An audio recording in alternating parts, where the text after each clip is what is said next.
All right, Todd Grasley with DyeStat Discussions, and today I've got the pleasure of being joined by North Carolina native and Wake Forest sophomore Rocky Hansen.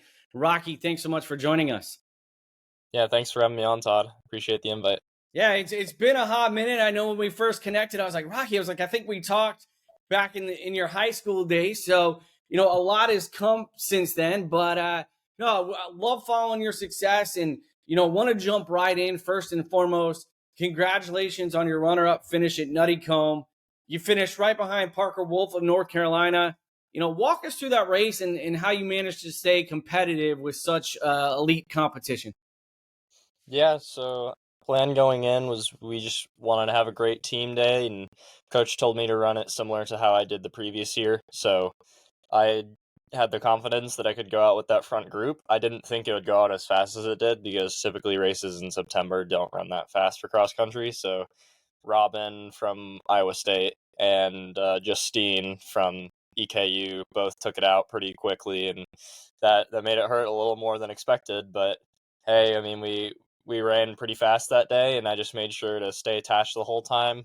Ultimately, Parker got the best of me on that last little hill and surged ahead of me, but I was super happy with the performance, and especially the team performance to get third in that caliber of field as a team, and then individually to get second. It was all in all a really great day, and it made it so that we don't have to go to pre-nationals this weekend, and instead that we can take more guys up to UVA and see where more guys on the team are at, like fitness wise and stuff like that. Put them in a race instead of only bringing 7 up to pre-nationals. Yeah, and just sticking with the race for just a minute, how does it feel to achieve, such a strong result individually? We'll get to the team in just a minute, but a nearly 21-second personal best compared to last year. I think you were sixth or in the top 10. How does it feel, and what is it about that course that you really excel on? So I mean, well, it wasn't terrible conditions this year. It was decently warm. Probably it was like low 70s and clear sky type of day, maybe slightly overcast. But I think that all in all, that course is just the perfect championship course in my opinion. It's right in the middle of difficulty, where it's not something that is a walk in the park. Like, it's not something that you can just breeze through, but it's also not a course that you are dying on, like hurting on really, really bad. Because I mean, for the 8K course, you go up a hill 7 times, and if you aren't careful with how you surge, or like the effort level you go up controlling, or what effort you go at up each hill, that will ultimately determine how you are feeling at 6K, 7K in, and how much you're able to push in that last half of the race. And I think that's ultimately what made my race so strong, was that I made sure that I was running strong enough and running smartly on the hills, so that when it came to 3K to go, 2K to go, I still had that extra give left in the tank. So I was able to stick with that front group and grind it out till the end. You mentioned the team placing third. What does that performance say about this group's potential this season? And how's Coach Hayes and the rest of the coaching staff really helped guide this group to peak at the right time? Yeah, so it's been super exciting to watch for sure, especially from last year where it was a bit of a down year. We finished 24th at NCAA's, and we had a bunch of people graduate. So last year coming in, it was basically a bunch of freshmen and a bunch of sophomores and Luke. And Luke, who was a senior at the time.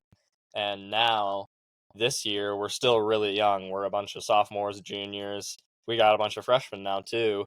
And we have Luke, who's still here with us, thankfully.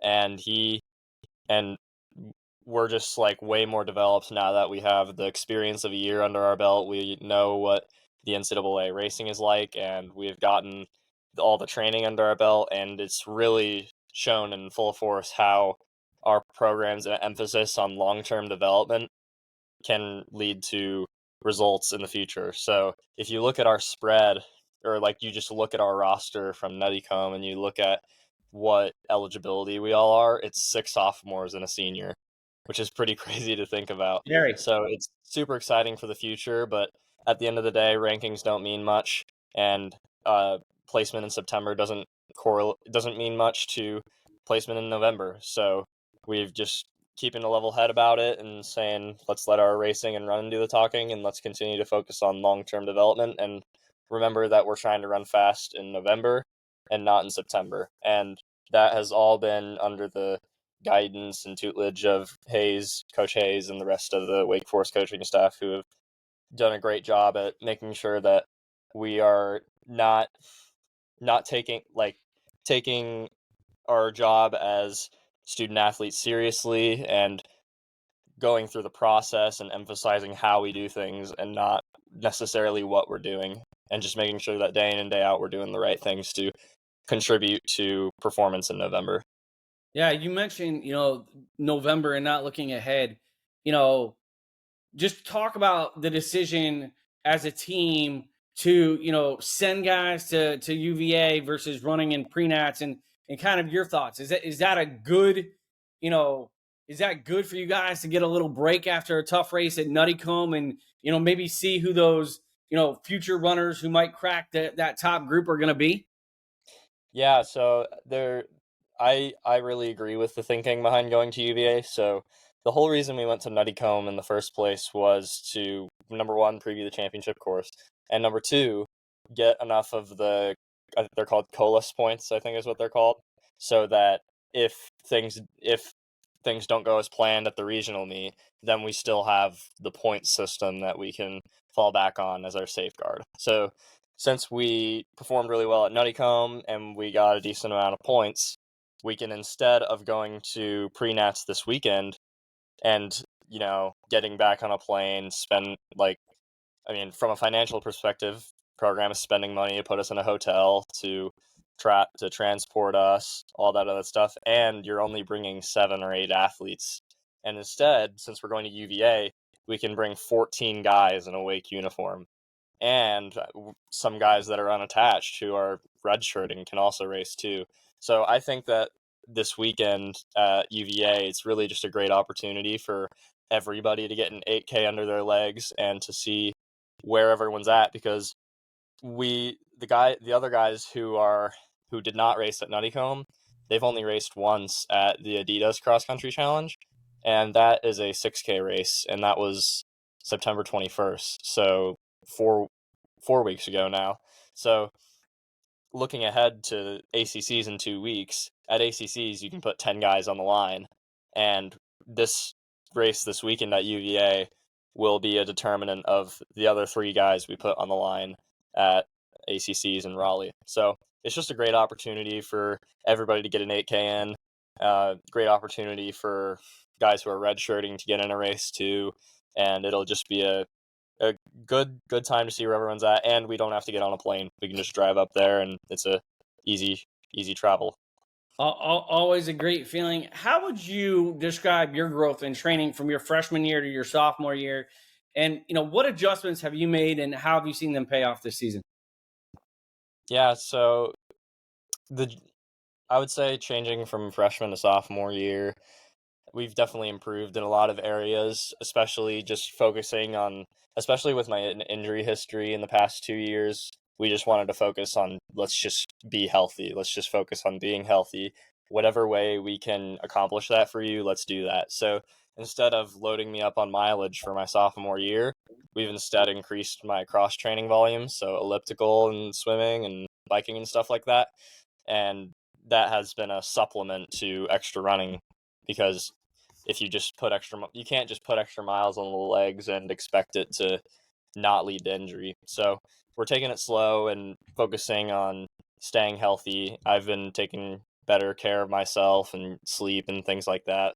But the general philosophy of training has stayed the same, just aerobic development and putting in high volume with cross training and running. And all in all, I just feel stronger now than I did last year, and I feel way more mature. I have a better sense of my body, and that I know when would be a good time to push, but I also know when a good time to rest would be, when to listen to my body and say, hey, maybe it wouldn't be a great idea to do this today. So I would say that the biggest change has just been receptiveness to my body, and my health has been the biggest thing that has changed in my training, and we're seeing it pay off now. So now we're just going to continue to build up slowly and keep building that fitness. Yeah, and you covered obviously the physical aspect, but as a sophomore, you mentioned Lucas is still there, but the rest of the upperclassmen are pretty much gone. How has your role changed? Right now, you're one of the sophomores, you're one of the leaders on this team. How have you seen your approach to leadership both on the course and off the course?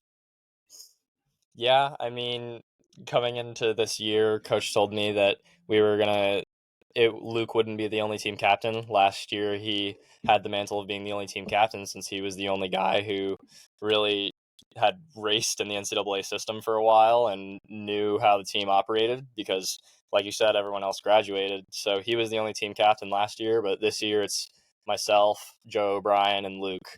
So now we have 3 team captains. So take some of the load off Luke so he doesn't have to stress about leading a bunch of young guys, especially since last year we were super undeveloped and way less mature than we are now. So to have a year of experience under our belts and for me, having a year of experience under my belt and knowing, experiencing some of the setbacks I did last year, it has really helped with my leadership in that I can guide guys and give them the proper advice, and especially with like what I was talking about earlier and listening to your body, and most of all just focusing on being healthy, because especially in the young stages of your career, I just think being healthy is the most important thing, especially when you're just coming into college. It's really not a great experience to be sitting on the sidelines and just be like ellipticaling 24/7 and not being around the team that much because you're injured. So I don't want that experience for anyone else. So from the just from my experience, it has helped me guide the other guys on the team, and we've together, me, Joe, and Luke, and everyone else on the team we've been able to set the tone for this year, and that we are going to focus on just being consistent and letting our running do the talking and just having fun. And I love that philosophy. And I want to switch gears to something that's a little more personal, and maybe it's even personal to me too, as I'm in Florida and we just had Helene, we just had Milton. You come from Hendersonville, North Carolina. You were born and raised there. You went to the Christ School. Western Carolina affected really, really bad by Hurricane Helene. How did that experience impact you personally? And what have you seen in terms of, the community's resilience and rebuilding efforts? Yeah, so it's something I didn't expect at all. I thought, well, growing up for the longest time, I've lived in Hendersonville for 10 years now, and for the longest time I thought that the Asheville area and pretty much all Western North Carolina, I thought it was safe from natural disasters like that just because I was like, oh, well, if a hurricane comes through, the mountains can just break it up and it'll be fine. And I mean, I had seen heavy rains like living there for a while, but like Asheville is fine with 4 inches of rain in a day, but the area is not okay with 12 inches of rain in a day, which is what Helene brought.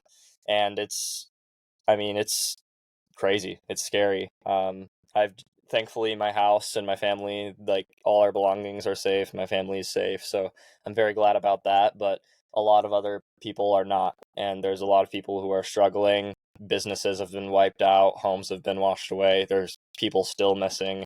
Many lives have been lost. But I've been really impressed by the resilience of the community. Just seeing everyone come together, and especially like even here at Wake, just like hearing how um, we're 2.5 hours away, and just hearing how like willing people are to help and pitch in and want to even go up there and volunteer has been really heartwarming. And I especially just like in the deeper areas of Western North Carolina, it's like difficult to know how bad it is because there's still not a lot of cell service and not a lot of Wi-Fi. So um, it's rough, but I'm very proud of how the community's reacted, and I'm excited to help in my own way. So I'm trying to get a little fundraiser going with On. I'll see where that takes me, but Yeah, just it's a difficult time, so pretty much any support that you can give would be greatly appreciated. Financial donations are probably the best thing that the area can use at this point, and um, what I've heard is that, since I haven't been in the area since this summer, so I haven't seen it in person, but what I have heard is that a lot of the time it can lead to confusion if you just show up in Western North Carolina and try and volunteer. So I would advise against doing that. So financial donations is probably the best thing you could do at this point, or if you find like a reputable organization that's looking for volunteers, then you can sign up through that. But all in all, just like I've it's been heartwarming to see all the support from everyone, and prayers up for the area.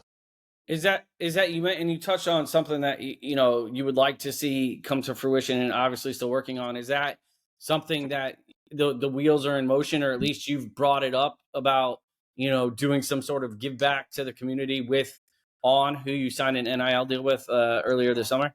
Yeah, it's something that I'm trying to get in the works. No official details yet, but I'm trying to get something going, so I won't say like anything that's like not set in stone yet. That's awesome, and really speaks, you know, to your character and wanting to give back and help the community. And you know, it kind of segues to my next question: is that NIL deal with On, you know, how did that partnership come about, and what is it like been like working with them? Yeah, so it came about. I guess it kind of started in cross country when I started running well as a freshman, and then once I started running well, agents started reaching out to me, and one of the agents that reached out to me was Forte Sports Management out in the UK, and Wake has a connection to them because one of the athletes that was coming in as a freshman, his name's Corey Campbell. He's a freshman here now. He was a part of the agency as well, and so I just started talking with them and really loved what they offered and really loved the people there. So I decided to get them as my agent, have them represent me in the NIL and professional space, and then eventually in January On reached out to them and we started talking, and then we made it official in June. So it was pretty cool to have something happen like that, because as a kid and growing up like in the running space, especially in high school, it's kind of something that you always dream about, like being represented by a brand that is like super innovative and new and up and coming. So like On is a very young brand. Like it was only founded in like 2010 or so, and to see it come really blossom and come to fruition with all its athletes and its innovation was super cool to see them reach out to me and say that they thought that I would be a good fit for their brand. So I Yeah, was you got super to. I mean, excited. you got to go to the Olympic trials. I mean, with them, what was that experience like? And you know, how did it kind of motivate you to compete there? You know, in the next couple of years. Yeah, it was a super cool experience going out to the trials, especially just to meet so many different athletes that like some On athlete, like a lot of On athletes, but also non-On athletes, and just meeting a lot of On employees, and just being in that environment and that energy, especially at an Olympic trials, was something that was really cool. And also I got to uh, create friendships with the other On NIL athletes, Cole Sprout, Lex, Leo Young, and Ashley Jones. So it was really cool to develop a friendship with them. And all in all, it was just a great experience to prepare me for what racing in the trials could be like in the future, to see how the athletes who were competing there this past year, how they handled themselves leading into it, and what the festivities are like and things like that. It was just a great atmosphere and a great time, and it really, like, times like that, like when you're at an Olympic trials, it really brings to life the track town USA of Eugene. Yeah, were there any memorable stories or behind the scenes moments that really stand out to you? I know you mentioned meeting, you know, the other On athletes, but was there any other, you know, hey man, this, yeah, pinch myself moments? This is pretty cool.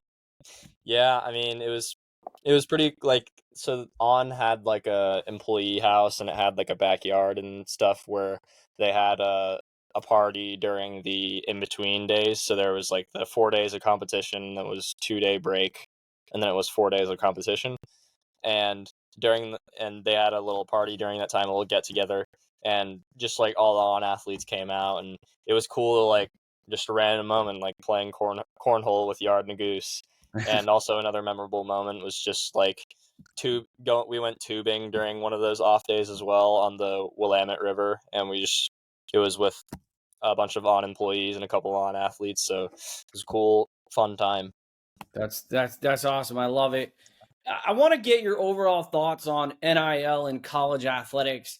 And, you see it in football and in the, the big sports. But what are your thoughts on it, trickling down to track and field? And, how do you see it shaping the future for student athletes like yourself?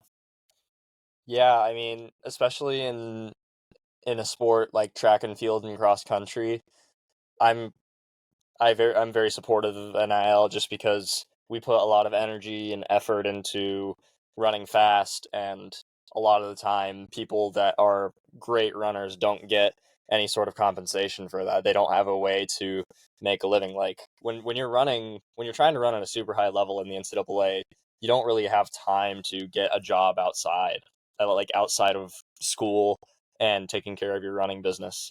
So, and especially like if you do go pro eventually, it's still not the money that you would see in the NFL or the NBA. So those are multi-million dollar contracts, whereas it's much, much smaller for pro running. So NIL trickling down to the track and field and cross country space has been a blessing because it allows the work that we are doing, we can still earn some money and some compensation and get involved with brands and start building relationships while we're still in college, instead of basically just having to write it out until we get out of college. You mentioned the next couple of weeks on the season. You guys are headed to UVA. Obviously, Nationals is in November. What else is circled on your calendar, and what are your goals individually and for the team for this cross country season? Yeah, so the big dates on the calendar are ACCs and nationals. So ACCs, it's going to be a dogfight. I mean, we've got a new competitor in Stanford who joined the conference. So realistically, there are many teams that could win the title. I mean, so many good teams in the ACC conference this year. So we would, as a team, we would love to go out there and try and win a title. And I mean, everybody else is going to be trying to do that, but we just got to take care of the process over these next 2 weeks and take care of ourselves like we have been this whole season, and we'll see what happens. And then obviously at Nationals, we want to try and make some noise as well. But I know that just the way our training is structured and how we operate as a team, we'll be just fine if we just keep doing what we're doing, we take care of the process, and we let our racing do the talking and not get too far ahead of ourselves and not get too much in our heads. Rocky, it's been a pleasure having you join us. Keep us posted on any hurricane relief efforts that you do and anything we can share. And best of luck to you and the rest of the team this season. Yep, thank you.